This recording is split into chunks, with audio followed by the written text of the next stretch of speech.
예, 친구 따라 강남 가서 이런저런 자격증도 따봤고 필수라고 해서 어학 점수도 올려놨건만 네. 취업 성공이 막막해 보이는 건 저만의 이야기일까요? 언제쯤이면 엄마 나 합격 먹었어 라고 얘기할 수 있는 걸까요? 네, 사방이 하얀 벽인 것처럼 막막하고요. 털어놓을 곳이 없어서 답답하고 외로운 우리 취준생 분들을 위해서 준비를 했습니다. 예. 네, 여보세요 잡다방입니다고요. 오늘은 오랜만에 이 두 분과 함께 하겠습니다. 그렇습니다. 해커스잡의 김태형 강사님, 권준영 강사님 함께하겠습니다. 어서 오십시오. 어서 오십시오. 네, 반갑습니다. 예, 이제 5월 다 지나갔어요. 이제 여름이 도래했는데 뭐 그 여름이 도래한 건 도래한 거고 이제 어쨌든 바쁘신 와중에 저희 오늘 투데이 잡스 시즌 2가 오늘 막방입니다. 예. 얘기 들으셨어요? 네, 들었습니다. 예. 막방인데 이제 우리 쌤은 올해 우리 권 쌤은 올해 저희가 못 뵈서 좀 아쉬운 마음이 있는데 네. 막방을 함께 하게 되신 소감부터 한번 들어보겠습니다. 예. 제가 그 학생들한테도 그런 얘기 되게 많이 하거든요. 그러니까 세상의 모든 일이 적응할 만하면 끝나간다 이렇게 하는데 맞아요. 이제 제가 약간 그래서 명언제조기야. 그래서 분위기나 이제 이런 것들이 좀 이제 약간 학원에서 진행한 거랑 다르게 적응을 해가고 있었는데 네. 이제 또 새로운 시즌을 맞이한다고 하니까 서운하기도 하고 뭐 약간 그런데 뭐 또 오늘 하고 또 새로운 네. 시즌에서 또 최선을 다해서 그러니까요. 하도록 네. 하겠습니다. 오늘 막방이지만 아무튼 모든 엑기스를 다 쏟아붓는다는 네. 마음으로 이렇게 결승전한 마음으로 해주시기 바라겠고요. 우리 김태형 쌤 한 말씀 해주시죠. 예, 이 말은 가고. 예. 몇 마디 안 했는데 끝나버린 것 같아요. 학생들한테 쏟아부었던 것 중에 핵심만 오늘 한번 던져보겠습니다. 알겠습니다. 네. 네. 우리 태형 쌤 말도 되게 따라하고 싶어요. 몇 마디 안 했는데 벌써 끝난 것 같아요.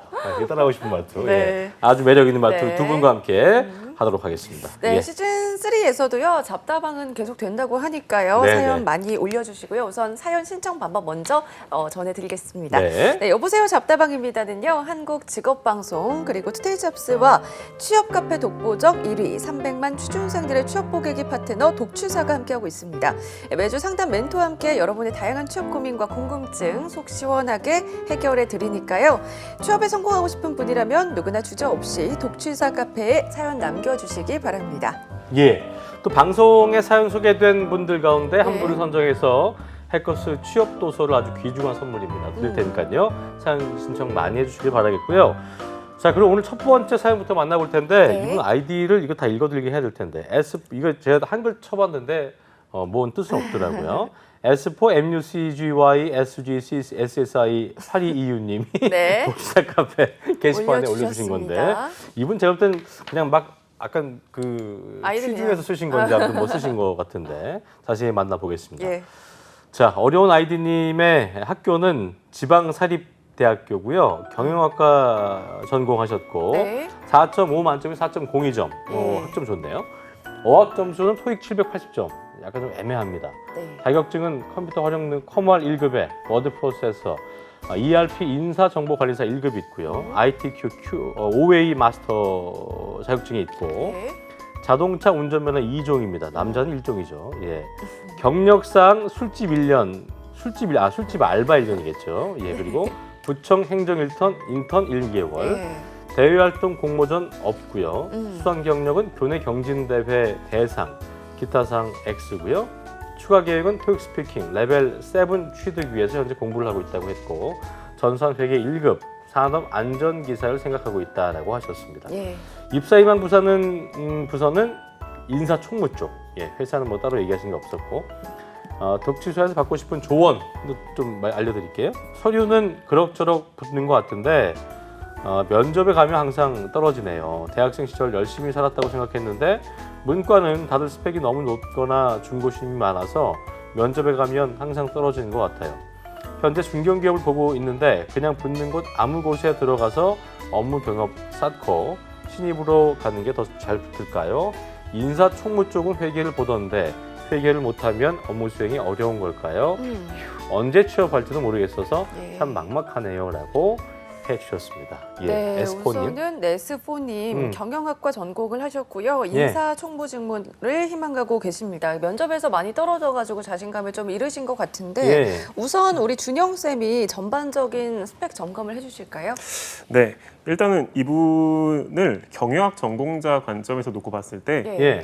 누군가는 아마 제대로 된 준비, 그다음에 해야 될 것들을 다 한 사람으로 그렇게 진단을 할 수도 있을 것 같아요. 이분에 네. 대해서. 근데 저는 좀 사기업 관점으로 말씀을 좀 드리면 사기업에서 조금 유의미한, 좀 좋은 기업들을 우리가 입사를 하기 위해서는 기본적인 학력이라고 하는 부분, 그 다음에 인사총무를 희망하시면 직접적인 인사총무를 해명할 수 있는 경험, 그리고 교육. 이 세 가지가 사실은 메인이거든요. 근데 이렇게 보면 물론 열심히 하고 학점도 따시기는 하셨지만 네. 기본적인 학력적인 부분에서 다소의 한계를 보일 가능성이 좀 있어 보이긴 하고 그럼 이걸 보완할 수 있는 인사총무 경험이 있느냐라는 관점에선 사실은 술집 1년, 저도 뭐 술집에서 일을 해보긴 했지만 뭐 직접적이진 않죠. 그리고 예. 구청 행정인턴은 사실은 인사 관점의 업무라고 보긴 좀 어렵기 때문에 이것도 어렵고. 아니고 그리고 예. 교육도 인사가 해명이 안 되는 상태에서 이제 포괄적인 이제 행정 서무 네. 쪽에 해명을 하고 있기 때문에 예. 사실은 취업에 있어서 굉장히 여러 가지 어려움을 겪을 것으로 예상되는데 면접에서 이제 떨어진다라는 결과가 이제 이렇게 제 눈에 보이더라고요. 예. 그렇기 때문에 이분이 물론 면접적인 스킬이나 여러 준비조에서 부족할 수도 있지만 예. 근본적으로 이 직무에 적합한 것을 잘 해명하고 있는가에 대해서 조금 한번 또 우리 이분께서 진단해 보실 필요도 있다 이런 생각이 들고 네. 근데 또 특이사항 하나는 산업안전기사 취득은 조금 여러 가지 관점에서 조금 생뚱맞은 것 같다라는 생각이 좀 들기는 했거든요. 네. 그래서 인사총무 그거 여쭤보려고 관점에서도 했었는데 그렇고 인사총무랑 산업안전기사는 사실 큰 관련이 관계는 없죠. 없죠. 네, 제가 그래도 인사 업무를 했었거든요. 아, 그러니까요. 네. 그래서 요거는 뭐 있으면 뭐 당연히 좋겠지만 뭐 없어서 없는 것보다 낫겠지만 실적으로 활용되는 부분은 거의 제로다라고 보셔야 되기 그래서 때문에 요즘 뭐 그런 재해 사고가 좀 나니까 예. 산재 관련돼서 또 이제 뭔가 그런 쪽으로 뭘 하려고 하신 건가? 그렇죠. 근데 이제 싶기도 산업안전기사 취득이라고 하는 부분이 입사해서 실무를 하는 데는 도움이 될 수 있는데 그러니까 신입이나 혹은 뭐 2, 3년 차 그쵸. 경력직으로서 맞아요. 이게 있다 그래가지고 그거에 핏하구나 해서 뽑힐 가능성은 거의 없기 때문에 예. 조금 한계가 있는 것 같다라는 전체적인 좀 판단을 해봤던 것 같습니다. 알겠습니다. 네. 우리 준용 쌤의 스펙 점검 들어봤고요. 우리 태영 쌤께서는 늘 이제 멘탈 얘기 많이 해주시는데 그런 부분도 짚어주실 것 같아요. 들어보겠습니다. 네, 맞습니다. 맞죠? 면접 트라우마라고 할 수 있을 것 같아요. 면접 트라우마. 면접은 한 번, 두 번, 세 번 횟수는 중요하지 않습니다. 한 번 트라우마가 생기면 겁먹어요. 이걸 피하려고 하고 다른 걸로 메우려고 하는데 그렇죠. 딱 지금 면접 트라우마가 아닌가라는 생각이 들어요. 이렇게 생각할 수도 있습니다. 서류를 통과시켰다는 얘기는 그럴 이유가 있어요. 이유 없이 기업은 그렇지는 않습니다.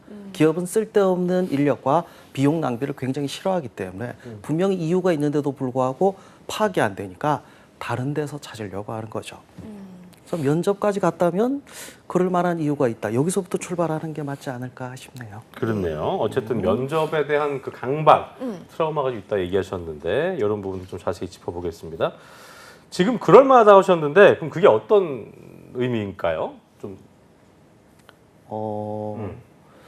기업의 평가 기준을 봤을 때 서류, 필기, 면접, 뭐 필기를 안 보는 중견기업들이 많으니까 이거 좀 빼고 얘기하자면 필요한 만큼 채웠다. 그러면 내가 필요한 걸 채우지 못해서 그럴 수도 있고 필요한 건 채웠는데 내 경쟁자보다 못해서 그럴 수도 있거든요. 사실상 면접 간다고 해서 없던 게 생기진 않아요. 근데 있는 걸 충분히 보여주지 못할 요소들은 꽤 많습니다. 멘탈의 문제가 있을 수도 있고 표현의 문제가 있을 수도 있고 그렇죠. 대부분 이걸 모르더라고요. 거기서부터 문제가 딱 발생돼요. 가진 것만으로만 판단을 한다 생각을 하는 거군요. 그렇죠. 근데 충분히 일만 가져도 일을 보일 수 있는 반면에 일 가진 분이 아까 얘기하신 것처럼 마이너스 0.5나 마이너스 0이 될 수도 있는 거고 그런 부분들을 예. 좀 얘기해 주셨습니다. 트라우마가 얼마나 심각한지 제가 알려드릴까요? 학생들을 많이 보다 보니까 심한 학생들을 몇 번 봤어요. 예전 학생이긴 한데 MBC 비슷한 직종이신가 아나운서 최종에서 떨어진 거예요. 네. 처음 지원했는데 처음에 그 데미지가 대단하네요. 1년 갔어요. 1년 동안 자다가도 그 생각이 나더라 그러더라고요. 아쉬워서. 그렇죠. 최종에서 떨어지고 나서 뭐 술 한 잔 먹고 뭐 어떻게 뭐 당황을 좀 했겠네요. 그런 적도 있고 너무 많다 보니까 네. 이거부터 극복하는 게 전 최우선이라는 생각을 좀 합니다. 그럴 수 있겠네요. 예. 그렇다면 이분이 진짜 본인이 파악하지 못하는 뭐 진짜 문제는 그럼 뭐라고 보시는지요? 일단 우리 태영 쌤께서 워낙 그 면접 트라우마 관련 얘기를 잘 해주셨기 때문에 네. 저는 조금 관점을 조금 바꿔서 하나 좀 네. 말씀드리고 싶은 게 사실은 사기업에서의 면접이라고 하는 게 물론 뭐 약간 소위 우리가 이제 데코 혹은 뭐 최선의 답변을 통해서 1을 2.5 이렇게 만드는 작업이 가능하죠. 그렇게 해서 합격한 분들도 많이 있습니다. 근데 근본적으로 그 1이 충족되는가에 대한 판단도 해야 되거든요. 예를 들어서 이분이 0.1이거나 0.2면 또 올라가는 데 있어서도 한계도 있는 거잖아요. 합격선이라고 하는 부분. 근데 이제 사기업 면접은 기본적으로는 80% 이상이 통계를 보더라도 통합평가를 진행을 하기는 합니다. 즉 서류에서의 점수, 또 1차 면접에서의 점수 등이 나름 통합돼서 평가가 되기 때문에 이렇게 계속 떨어진다라고 하는 것은 당연히 애티튜드의 문제가 당연히 있을 수도 있지만 그거에 조금 더해서 본다면 과연 인사총무직무에 적합한가를 근본적으로 해명하고 있는가, 어느 정도의 추가 설명으로 지금 이게 커버가 되는 게 맞는가에 대한 저는 좀 큰 의문을 가지고 있거든요. 그래서 이분이 인사총무와 관련돼서 직무 경험도 부재하고 그리고 관련 교육도 없고 이 상태에서 과연 이분이 면접에서의 어떤 스킬로 극복할 수 있는 게 저는 조금 한계가 있다는 생각이 들어서 면접에 대한 트라우마, 그다음에 그런 연습 당연히 병행돼야 되고 근본적인 경쟁력 향상을 위한 좀 진지한 고민이 필요할 것 같다는 생각이 듭니다. 예. 준영 쌤 의견에 우리 태영 쌤께서 좀 보태 주신다면요? 충분히 필요한 부분이라고 생각하거든요. 왜 그 말씀을 드리냐면 제가 서류 전형 때 그 얘기를 해요. 네가 준비하는 서류가 면접과 연관돼 있다. 분리해서 얘기를 못한다는 얘기를 해요. 학생들은 따로 생각하는 경우들도 꽤 많은데 기업은 따로 생각하지 않습니다. 물론 면접에 대한 부분도 필요하지만 여기서부터 점검하는 거는 충분히 필요하죠. 그런데 그렇다고 해서 면접을 무시할 수는 없다는 생각이 드는 게 여기서 털리면요, 여기서부터 문제가 발생돼요. 그러니까 서류에서 내가 부족한 게 뭔가라는 걸 객관화하지 못하는 문제가 있어서 저는 면접도 그렇고 서류도 그렇고 다 객관화가 우선. 그런 측면에서는 면접의 객관화. 사실 이게 참 어려운 부분이기도 해요. 우리는 거울 보면 얼굴을 볼 수 있긴 하지만 마음을 볼 수는 없거든요. 내가 면접장에서 뭘 했는지. 어제 연락 왔던 학생하고도 그 얘기했는데 자기가 뭘 했대요. 난 못 믿는다고 제가 그랬거든요. 왜 그러냐면 면접 끝나고 오면 심리적인 부분에 있어서 이렇게 감정만 남지 객관적으로 그때가 어땠는지를 기억을 잘 못해요. 네. 그래서 면접 당일날 꼭 시키는 게 뭐냐면 텍스트로 기록하라고 시켜요. 왜냐하면 텍스트는 감정이 덜 들어가니까. 근데 이걸 안 해놓은 상태에서 얘기하면 면접관이 어땠고 그 썩을 XX 뭐 이런 얘기밖에 안 하니까 그래 너 힘들었지 위로는 해줄 수 있는데 저도 분석이 안 되는 거예요. 그래서 그 분석하는 게 그만큼 어렵고 객관하는 게 어렵다라는 거를 인정을 해야 되는데 한 번 떨어지고 나는 힘들어, 두 번 떨어지고 나는 왜 떨어질까, 나는 왜 태어났을까 이런 생각까지 해버리니까 제가 멘탈에 대해서 자꾸 말씀드리는 이유가 좀 딥한 부분도 있긴 합니다. 그렇군요. 흔들렸던 순간에 어떤 그런 뭐 충격이 워낙 크기 때문에 그거에서 뭐 본인을 객관한다든가 이런 게 좀 쉽지 않다는 얘기인데 사실 뭐 면접하면은 누구나 부담을 가질 수 있는 전형이기도 하고 네. 이제 뭐 태영 쌤 얘기처럼 유독 면접에서 많이 떨어지는 유형들이 또 있을 텐데 우리 권 쌤한테 여쭤볼게요. 권 쌤도 이제 워낙 많은 그런 면접하시는 분들 볼 거 아니에요. 나 떨어졌어요 얘기할 텐데 보통 권 쌤 보시기에는 이런 유형들이 좀 떨어지고 이런 분들이 좀 어려워한다는 게 좀 어떤 게 있을까요? 저는 요즘에 그런 생각 되게 많이 드는데요. 그러니까 그게 어떤 형식이 됐든 면접 자체를 생소하게 느끼는 친구들이 생소하게? 네, 결국은 면접에서 이상한 상황이 많이 발생하는 것 같아요. 그러니까 이 생소함이라고 하는 것은 준비가 안 됐다는 그쵸, 얘기인가요? 준비 부족일 수도 있고 근데 또 어떤 유형의 사람들, 어떤 유형의 친구들은 준비가 아무리 됐어도 사실은 면접관이 있는 상태에서 이렇게 딱 섬처럼 앉아서 하는 혹은 화상으로 하는 이거 많이 노출되는 것 자체가 필요했는데 그것들이 또 부재하면서 가면 이제 소위 벙찌는 거죠. 그 상황이. 그래서 그렇다 보니까 누군가에게는 뭐 스크립트 준비를 안 해서 생소할 수도 있을 것이고 누군가는 스크립트 준비를 막 해서 막 암기도 하고 다 했는데 상황이 딱 되니까 인상 한번 쓰면 모든 것이 대면 자체가 너무 되는. 부담스러운 그렇죠. 걸 수도 있고. 네, 그래서 결국은 굉장히 한 단어에 있는 생소함으로 조금 이렇게 몰리는 경향이 있는 것 같아요. 조금 어려워하는 친구들의 특징. 지금 얘기하셨던 이제 그런 부분들 준비가 안 된 부분은 준비를 이제 하면 되는 건데 대면 포비아, 대면하는 걸 너무 힘들어하시는 분들 이런 분들은 뭐 이렇게 모의 면접 같은 거 해야 되는 거 어떻게 해야 돼요? 보통 어떻게 얘기하세요? 모의 면접 이전에 면접 상황을 이해하는 게 필요할 것 같아요. 면접 상황의 이해. 대부분 자기 입장만 보는데 학생들한테 이런 얘기하는 경우가 있어요. 처음 가는 장소에서 처음 보는 사람이 처음 듣는 질문을 하는데 네가 마음이 차분해지면 그것도 이상하지 않을까? 당연히 긴장을 하겠죠. 예. 그리고 앞에 있는 분은 너를 평가하는 건 일일 뿐이지 뭐 네가 어떤 사람이고 이런 거에 대해서 뭐 다른 심판을 하는 사람은 아니다. 이분은 어쩌면 오늘 빨리 면접 끝내고 나서 맥주 한잔 해야지 이 생각을 하고 있을 수도 있다. 자칫 잘못해서 잘못 뽑으면 인사고과에 반영되기 때문에 그게 더 신경 쓰이는 사람일 수도 있다라는 얘기를 꼭 해줘요. 그렇군요. 저 같은 경우는 네. 되게 예전에 그 면접 때 떨리면 그런 거 있었거든요. 그러니까 되게 제가 생각하면 가장 마음 편안하게 해주는 그런 존재들 그런 걸 계속 적거나 이렇게 하면은 되게 편해지더라고요. 그런 것도 나름 이렇게 뭔가 이제 그 스스로 뭐 최면이 될 수도 있겠습니다만 본인을 좀 이렇게 지금 얘기하신 것처럼 편하게 해줄 수 있는 그런 것들이 어떤 추상적으로 보이지만 그런 방법들도 좀 필요하지 않을까 생각이 들기도 하고요. 네. 그렇다면 이 면접 준비를 위해서 실질적인 조언을 한다면 무슨 준비를 하면 좋을까요? 일단은 뭐 면접 경험이 워낙 많으시니까 아마 뭐 방법론에 대해서는 뭐 기본적인 건 다 알고 계실 거라고 그러니까요. 생각을 합니다. 네. 그래서 조금 추가적으로 제가 말씀드리고 싶은 게 두 가지 정도 말씀드리고 싶은데 네. 사실은 사기업에서의 면접에서의 최근의 본질을 좀 보면은 예. 결국 이 직무를 향해 1단계, 2단계, 3단계 혹은 4단계 네가 어떤 식으로 성장했냐 이거에 대한 점검에 대한 비중이 우리가 생각하는 초대기업부터 좀 좋은 중견기업까지 이 면접에 대한 질문 비중이 매우 크게 늘어나고 있거든요. 그렇기 때문에 이 성장 모델에 대해서 각각 뭐 대여섯 문장씩 지금 설명하면서 스텝 바이 스텝으로 내 어떤 역량을 설명할 수 있는가 이게 일단 되게 중요하다고 생각이 들고요. 네. 그다음에 자기소개서 이력 기반 질문이 참 많단 말이죠. 이거에 대한 비중이 매우 높은데 사실 그거를 읽고 숙지하고 뭐 암기하고 이거는 큰 의미가 없습니다. 그거 뭐 어차피 뭐 거기 뭐 암기했냐 안 했냐를 체크하는 건 아니니까 거기에서 어떤 걸 물어보냐면 의문 가는 거, 잘 해명되지 않은 거, 반복되는 거, 중요한 키워드나 문장을 가지고 이게 뭐예요? 이런 식으로 물어본단 말이죠. 예. 근데 그거를 본인이 찾기가 굉장히 참 어렵습니다. 왜냐하면 나는 다 중요하다고 생각하고 썼기 때문에 어렵기 때문에 보통 이 과정에서는 내가 믿을 만한 여기서는 뭐 교수님일 수도 있을 것이고 취업을 경험한 친구 뭐 아니면은 뭐 멘토일 수도 있을 거고 그분한테 좀 뜯어달라고 할 필요가 있기는 합니다. 뜯어서 보통 제가 어떻게 하냐면 천자 기준으로 그냥 10개를 좀 체크해달라.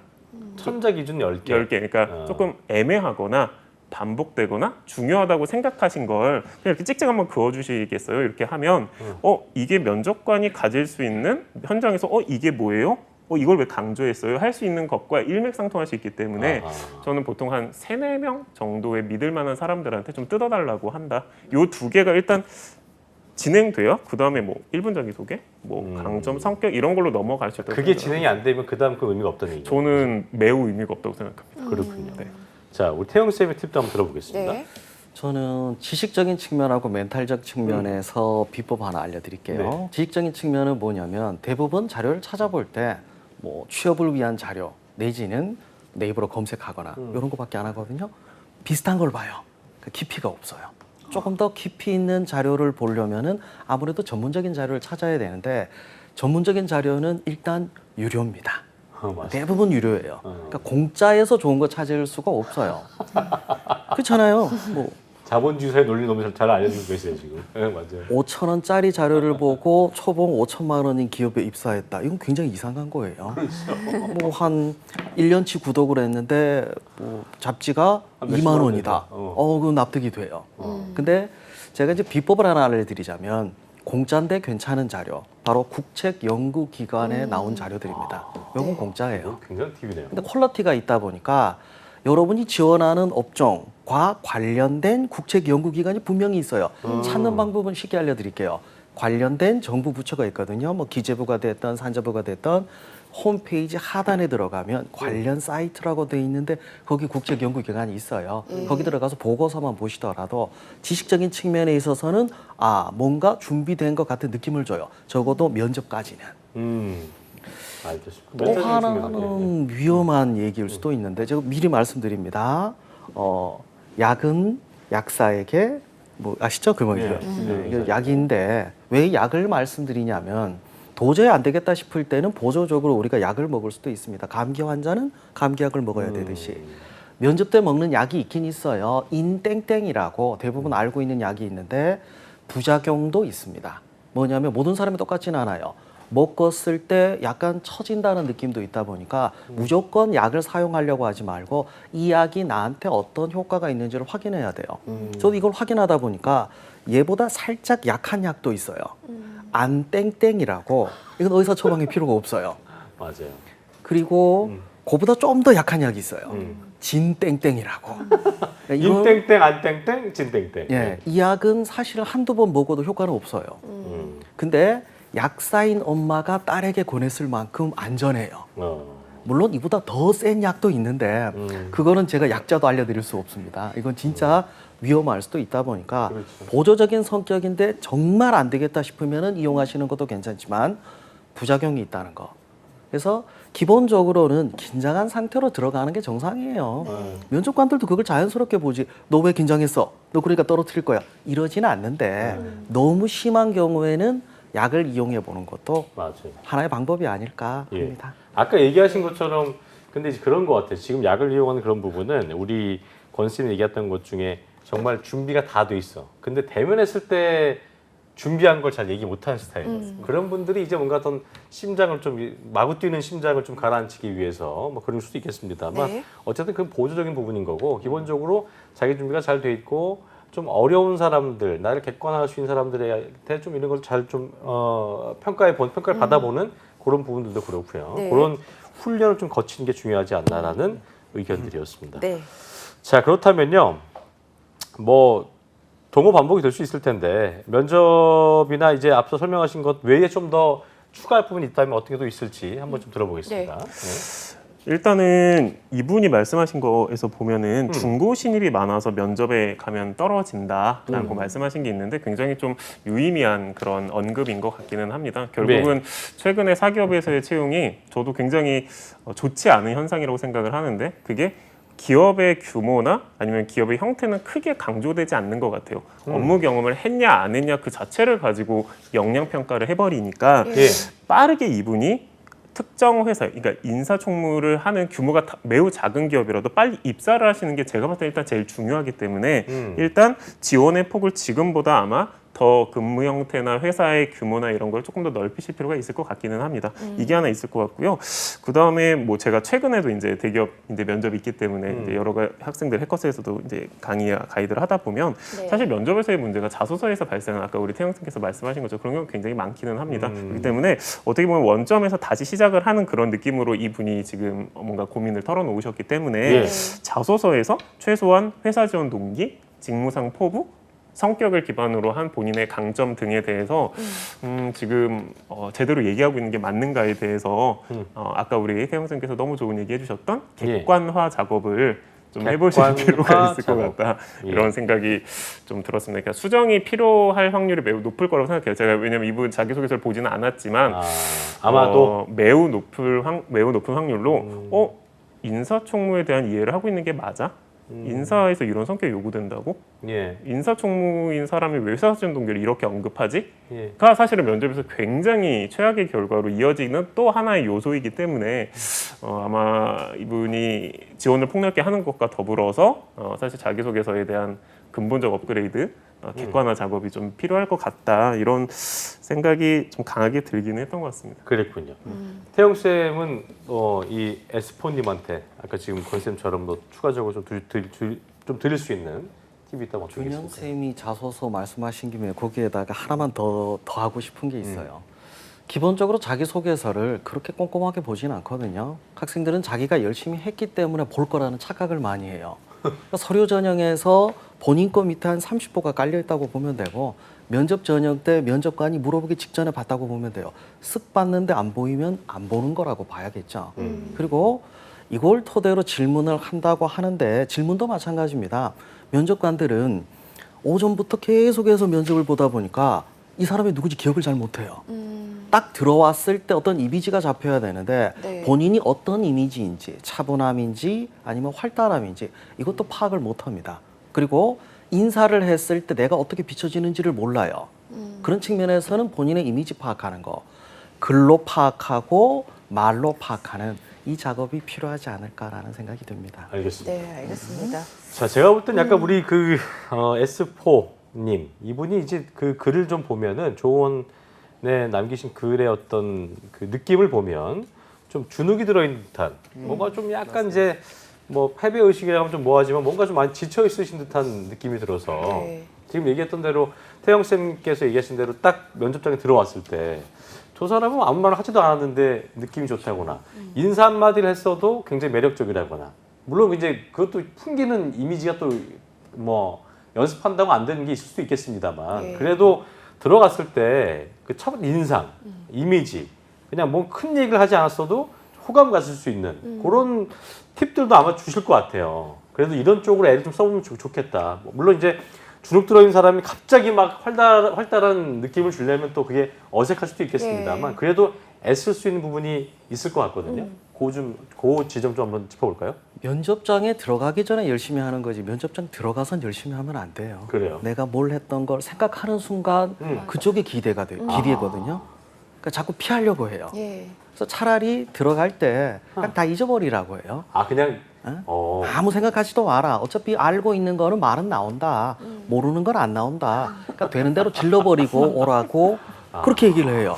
차라리 이게 더 효과가 있지 않을까라는 생각이 들어요. 사람인 이상 들리면 얘기를 할 것이고 그렇죠. 생각도 하게 될 텐데 뭔가 어디에 기대게 되면 거기에만 머물러 있기 때문에 그렇죠. 다른 사고를 하지 못한다 그 말씀이신 거죠? 확 지르고 아 그냥 와 라고 얘기를 해요. 그러게 어떻게 보면 때로는 약간 이런 방법이 진짜 더 많은 것 같기도 하고 원생은 어떻게 생각하세요?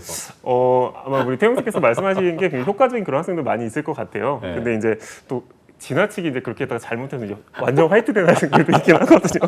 그래서 이제 제가 이제 보통 그런 학생들한테 얘기를 하는 게, 그러니까 면접장을 들어가다 사실 미션이 좀 있어야 되거든요. 내가 무엇을 달성할 것인가가 좀 있긴 있어야 합니다. 그래서 보통 말씀하신 것처럼 긴장도가 되게 높거나 막 이런 친구들한테 제가 좀 하는 게 뭐냐면 자기 소개랑 그 다음 질문, 그러니까 그러면 이제 2개 질문이지 않습니까? 우리가 뭐 10개를 받는다 치면 8개는 그동안 준비한, 뭐 약간 우리 태영 선생님 말씀하신 것처럼 나에게 맡기는 거고, 내가 지어야 되는 최상의 표정 혹은 저 사람을 반가워하는 표정, 이렇게 내가 조금 그래도 면접 과정에서 지적받아서 내가 뭐 세팅해야 되는 걸 딱 2개 질문에서 완성도 있게 좀 보여주는 것이 저는 좋다라고 생각을 하고 있습니다. 그래서 미션을 딱 들어가서 한 2, 3분 정도겠죠.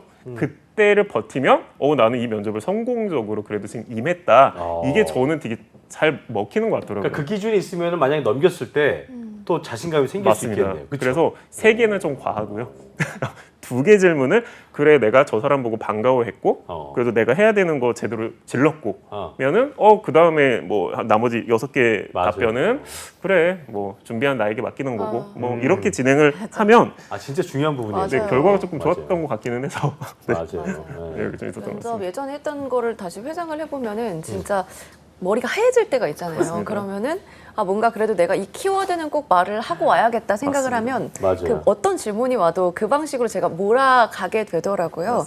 근데 요즘에 보면은 취준생들 면접 스터디 같은 것도 많이 네, 하잖아요. 맞습니다. 그게 실제로 어떻게 도움이 되는지도 궁금하고 어떤 방식으로 준비를 하면은 그러니까요. 도움이 되는지 좀 침묵게 되면 안 궁금하거든요. 되니까. 맞습니다. 근데 네, 침묵계가 많이 침묵을 되기는 하면 됩니다. 침묵계가 네. 많이 되긴 되는데 네. 제가 스터디 관련돼서 얘기를 할 때 항상 좀 강조하는 게, 일단 도움은 무지하게 많이 될 수밖에 없는 게, 면접에서의 어려움이라고 하는 것은 대부분 생소함에서 발생하기 때문에 그걸 네. 해소하는 데 있어서는 어쨌든 아무리 학생들 간의 비전문가적인 의견이라고 하더라도 왔다 갔다 티키타카가 가능하기 때문에 굉장히 효과적이라고 생각을 합니다.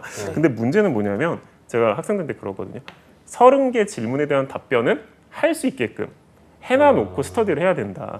그러니까 가서 1분 자기소개를 이제 어떡하지? 어떻게 하세요? 그렇게 하세요? 좋은데요? 이 상태로 시작하면 안 된다. 네, 이 상태가 아니고 내가 말할 수 있는 거 일단 한번 한 30개 정도, 30개 뭐 중요한 거 우리가 다 충분히 알 수 있으니까 정해놔 놓고, 그리고 나서 저 사람은 저렇게 하는구나. 그래서 몇 개는 뭐 수정할 수도 있을 것이고, 아니면 내가 맞으면은 그냥 내가 하는 대로 끌고 가고, 기준이 딱 있어야 되는데 그냥 가면 침묵계, 오히려 자신감 하락, 이렇게 이어질 수 있기 때문에 뒤집을 수 있어요. 맞습니다. 그래서 제가 30개의 답변 네. 그리고 많은 노출, 이거를 굉장히 어. 강조하거든요. 그래서 네. 이렇게 되면은 저기 뽑아 먹을 거 잘 뽑아 먹고 이렇게 잘 활용하실 수 있지 않을까 싶습니다. 예. 태영 쌤도 한 말씀 해주시죠. 네. 준영 쌤이 말씀하신 것 중에 스터디 가서 뭐 어쩌고 저쩌고 여기까지 말씀하셨는데 저는 학생들의 기대감에 대한 얘기를 좀 하고 싶어요. 기대감. 뭐냐면은 누군가 뛰어난 사람이 날 도와주고 날 가르쳐주고 날 이끌어줄 거라는 기대감을 빨리 버려야 돼요. 절대 그렇지는 않습니다. 뛰어난 사람과 실력이 떨어지는 사람은요 같이 스터디를 할 수 없어요. 입장을 바꿔보면 알 수 있거든요. 그리고 실력이 뛰어난 친구들은 합격하고 나가요. 예. 그 스터디 들어가봤자 그 친구들 없어요. 그러니까 다 고만고만한 친구들. 그래서 처음부터 목적을 명확하게 하는 게 맞을 것 같아요. 여기서부터 여기까지만 이 스터디를 이용하겠다라고 예. 생각해야지. 이 스터디를 통해서 자소서도 첨삭하고 면접도 뭐 1차, 2차 다 준비하겠다. 그럼 대부분 실패해요. 내가 객관적으로 보기 어렵다 보니까 그 피드백만 듣겠다. 네. 그냥 여기서 끝내야 돼요. 한 가지 그 그렇죠. 알겠습니다. 네. 보게 되면 그 다음으로 넘어가도 되지만 기대감은 자, 1부 걸치게. 끝으로 저희 엑스포님을 위한 예. 조언하면서 이제 마무리 지을 텐데 네. 우리 건쌤부터 좀 드려볼까요? 네. 저는 우리 태용 선생께서 말씀하신 객관적으로 검증을 받았으면 좋겠다. 그러니까 객관화 작업을 위해서 좀 고민을 하셨으면 좋겠습니다. 직무에 내가 진짜 적합한 게 맞나? 그다음에 내가 지금 준비하거나 혹은 기술하고 있는 자기소개서나 면접 스크립트가 적합한가에 대해서 좀 보다 많은 사람들에게 검증받아서 객관화 작업을 했으면 좋겠다. 이 예. 정도의 조언을 드리고 싶습니다. 우리 김쌤? 진짜 열심히 살아왔다면 자신을 부정하지 마세요. 자신감을 가지셔도 됩니다. 자신을 부정하지 마세요. 네.